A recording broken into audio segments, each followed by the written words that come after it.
అది పోయింది. బూర్ల వెంకటేశ్వరులు గారు అది పోయింది. బూర్ల వెంకటేశ్వరులు గారు బూర్ల వెంకటేశ్వరులు గారు తెలుగు ఉపన్యాసకుడు, కరీంనగర్, మా కరీంనగర్. ఆయన మాట్లాడతారు.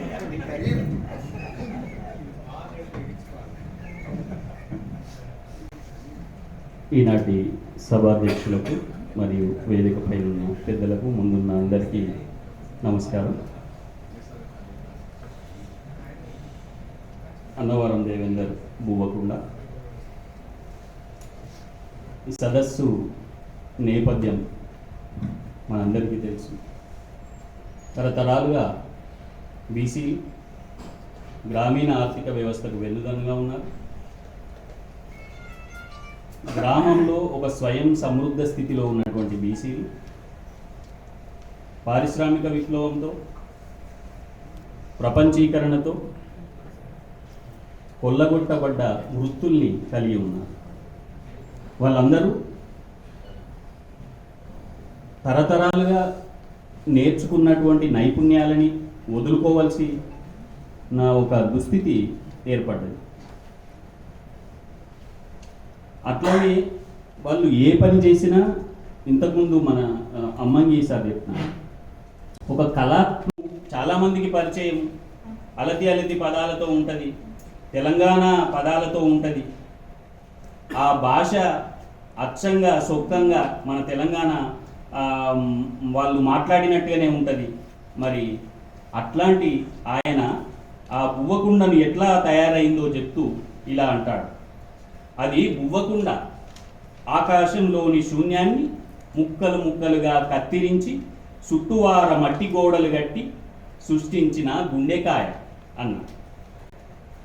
ఈ నిజానికి మనం గమనించినట్టయితే కూడా తరతరాలుగా మాట్లాడిందే వేదమయ్యింది తప్ప చేసింది నైపుణ్యం ఎందుకు కాలేదు?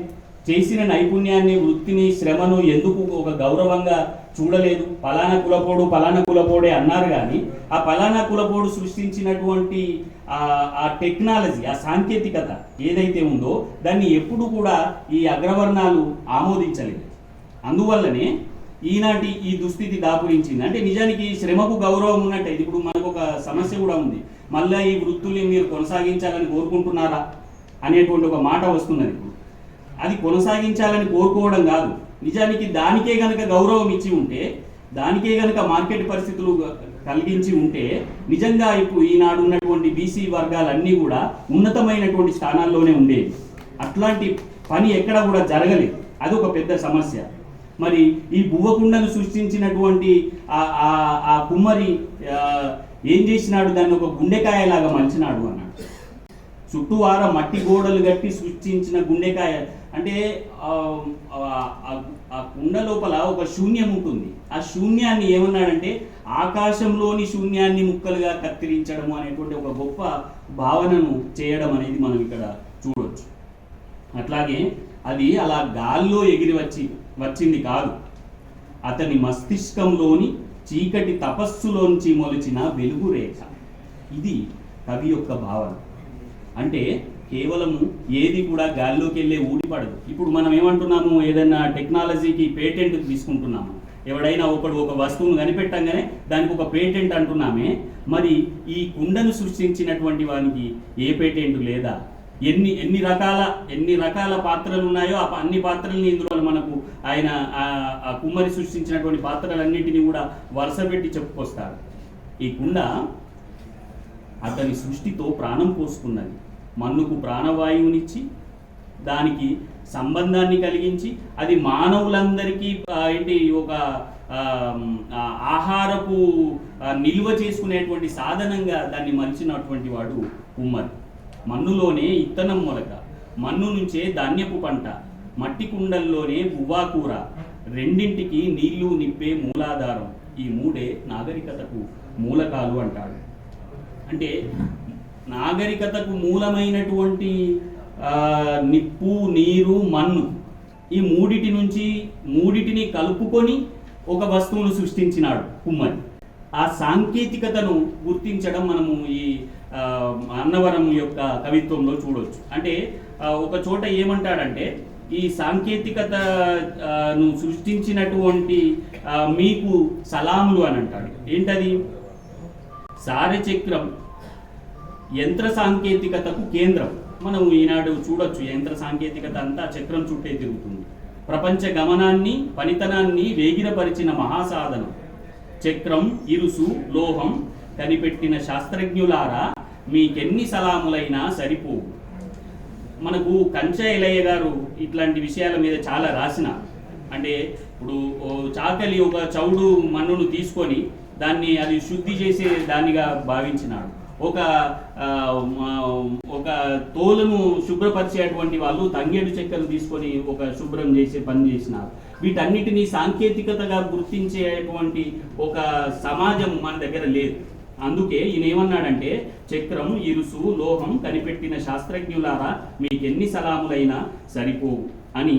ఇట్లాగా మరి ఈ కుండ, ఈ సృష్టించిన కుండ ఎన్ని రూపాల్ని పొందింది అనే దాన్ని కూడా అతడు చాలాసార్లు చెప్తాడు. అయితే ఉదాహరణకు ఈ కుండను ధాన్యం దాచే దొంతులుగా,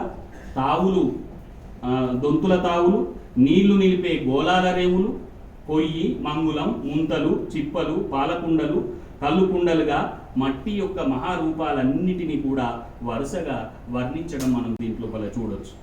అలాగే మట్టి కుండకు మన సంస్కృతిలో చాలా పెద్ద భాగం ఉంది. అది పెళ్లిలో కావచ్చు, చావులో కావచ్చు, ఇంకా ఆహారపు ధాన్యాన్ని నిల్వ చేయడంలో కావచ్చు. సంస్కృతిలో భాగమైనటువంటి గరిగబుడ్డి, ఐరేన్లు, కూరాడు కుండలు, బోనాలు, దీపావళి నాటి దీపంతలు, ఉగాది నాటి పటువలు, ఇవన్నిటినీ కూడా కళ్ళ ముందు నిలపడం మనము ఈ కావ్యంలో చూడవచ్చు. అయితే సకల కులవృత్తులు ఊరూరి సూర్యుడు, ఊరు పరస్పర సమాజ సేవల వాకిలి, ఉత్పత్తి సేవలు ఒక సామాజిక సన్నివేశం అనడం అనే దాన్ని మనం గుర్తించాలి ఇక్కడ. అంటే సకల కులవృత్తులు కూడా ఒక సామాజిక సన్నివేశంలో ఒక నాగరికతకు మూలమై నిలవడాన్ని కవి చాలా సందర్భాల్లో చెప్తాడు. అట్లాగే మరి చరిత్ర పొడుగునా కూడా ఎక్కడ చూసినా కానీ ఆనవాళ్ళన్నీ కుండ ఆనవాళ్ళే దొరుకుతాయి మనం. అంటే మానవ చరిత్ర మూలానికి సంబంధించినటువంటి అనేక అంశాలను చెప్పేటప్పుడు హరప్పా, మొహంజదారో, సింధు, మొసపటేమియా ఇట్లాంటి విషయాలని కూడా అన్నవరం గుర్తు చేస్తాడు ఇందులో. అందుకే అయితే వీటన్నిటిని చెబుతూ ఈ కులవృత్తి ప్రపంచీకరణ వలన ఎట్లాగా మాయమైపోయింది అనేదాన్ని చెబుతూ, ప్రపంచీకరణ మాయ కన్నా ముందు నుంచే కులవృత్తి కునారిల్లుడు మొదలయ్యింది. గ్లోబలీకరణ డేగచూపులకు అన్ని వృత్తుల్లానే కుండలు వానడం పురాగా ఆగిపోయింది. ఇక్కడ ఒక ప్రత్యేక అంశాన్ని గమనించవచ్చు. గ్లోబలీకరణ డేగచూపు కన్నా ముందు నుంచే ఇది అంతమవ్వడం మొదలుపెట్టింది అన్నది. ఏమిటది అంటే పారిశ్రామీకరణ ద్వారా స్టీలు వస్తువులు రావడం, ప్లాస్టిక్ వస్తువులు రావడం, వీటన్నిటినీ కూడా ఆయన చెప్పినాడు. పారిశ్రామీకరణ నుంచి స్టీలు, ప్లాస్టిక్ భూతాలు వచ్చి ఎట్లాగా దాన్ని మట్టు పెట్టినాయనే దాన్ని చెప్తాడు. ఇట్లాగా మరి ఈ పుస్తకాన్ని మొత్తం ఏడు విభాగాలుగా మలుచుకొని, ఒక దాంట్లోనేమో కుండ ఎట్లా సృష్టించబడ్డది, అలాగే మరొక దాంట్లోనేమో ఆ కుండ యొక్క సాంకేతికత ఎటువంటిది, అంటే దాన్ని ఆ సలుపతోటి సరవడము, దాన్ని ఆవంలో పెట్టడము, ఇట్లాంటివి ఏవైతే ఉన్నాయో వాటన్నిటిని వర్ణించినాడు. అలాగే కుండ మీద పిలిచినటువంటి కళాత్మకత, ఇప్పుడు మనం గరిగబుడ్డి చూస్తాము, లేకపోతే ఐరేన్ల కుండలు చూస్తాము, ఇట్లాంటి వాటి మీద ఒక కళాత్మకత ఉంటుంది. ఆ కళాత్మకత ఎట్లాంటిది అనేది మరొక భాగంలో, అలాగే దాని నిర్మాణంలో ఉండేటువంటి రహస్యాలని, అలాగే కుండ యొక్క వివిధ రూపాలని, చివరికి వస్తే కుండల యొక్క దొంతులు ఎట్లా కూలిపోయినాయి అనే ఆ వృత్తి ఎట్లా ముగిసిపోయిందనే దాన్ని చెప్పడం మనం చూడొచ్చు. ఇక్కడ సమయం సరిపోదు కనుక దీన్ని ఇక్కడికి ముగిస్తూ, ఈ భాష మనం ఇందులో చూడవలసినటువంటి మరొక విషయం భాషా పరిశీలన చూసినట్టయితే తెలంగాణలో ఉండేటువంటి అనేకమైనటువంటి మారుమూల పదాలను ఇందులో మనం వాడడం చూడొచ్చు. ఏమిటవి అంటే బొడ్డు సమరు, పెద్దెగిలివారంగా సుట్టువార ఇంటిన్ రాజులు ఇలవరస ఐరేని కుండలు పెంకాసులు తొక్కుడు పిసుకుడు ఇట్లాంటి చాలా చాలా పదాలు తెలంగాణకు సంబంధించినటువంటి పదాల్ని అన్నవరం వాడతాడు.